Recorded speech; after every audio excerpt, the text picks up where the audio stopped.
Dr. Dhanashree RATRA. You'll be speaking on evidence of retinal neurodegeneration in pre-diabetic stage.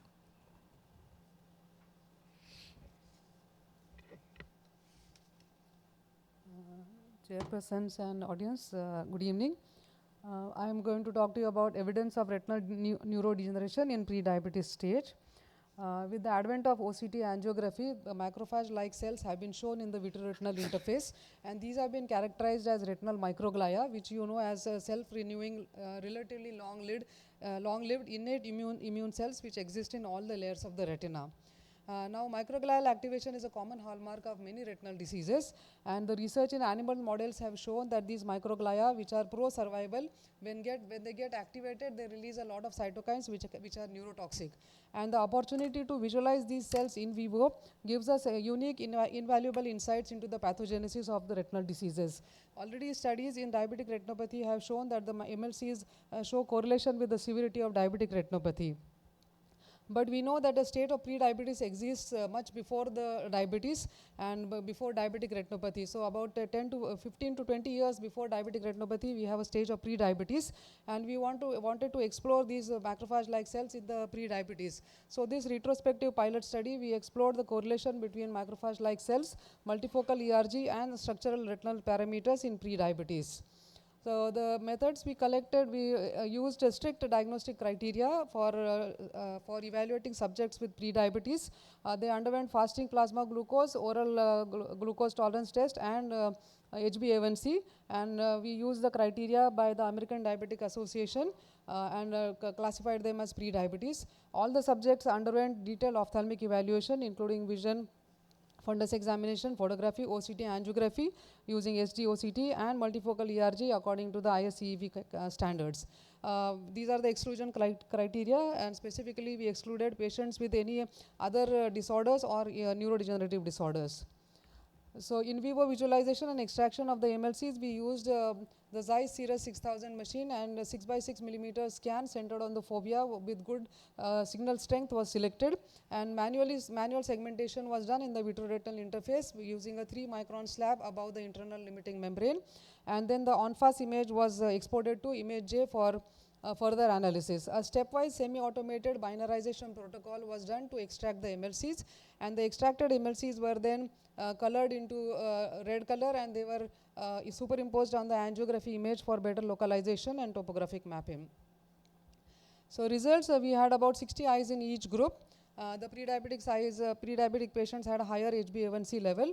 The visual function in both the groups was normal, but there was a significant reduction of central foveal thickness in the pre-diabetic eyes.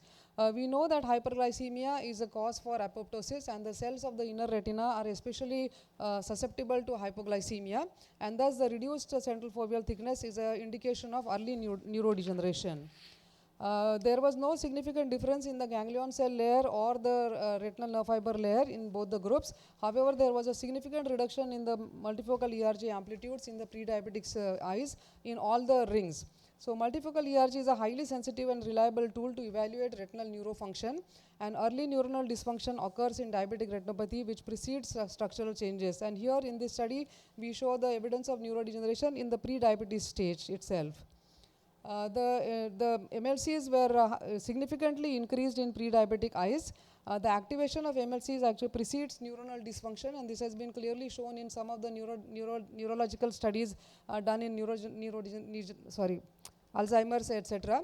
Hyperglycemia acts as a tissue stress which causes MLC activation, and continued stress leads to further MLC activation, which is seen in diabetic macular edema and diabetic retinopathy. And here in pre-diabetes also we see the evidence of continued MLC activation. The MLCs were correlated significantly with the MFERG amplitudes, indicating that they are correlated with the severity of the neuronal degeneration.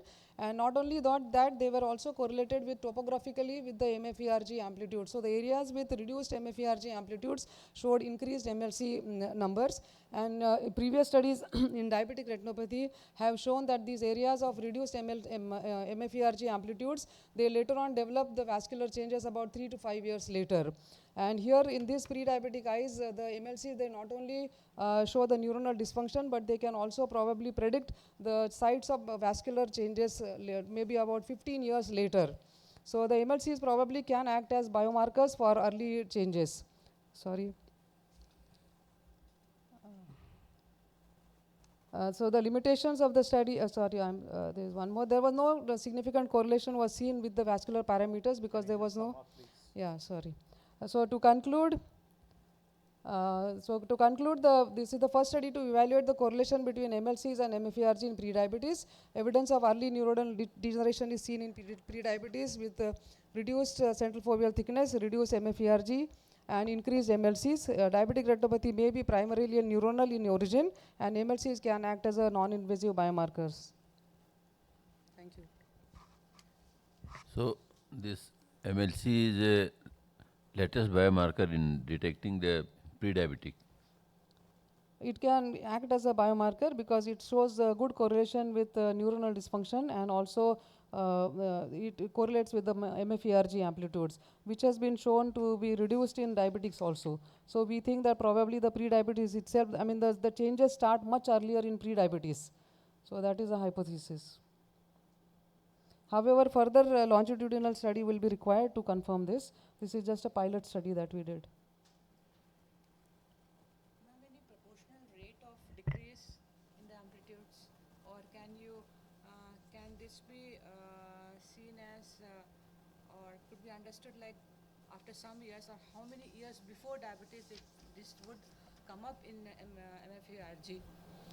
The pre-diabetes itself is like about 3 to 5 years before diabetes you have a stage of pre-diabetes. And so here we are seeing the changes in the pre-diabetes stage.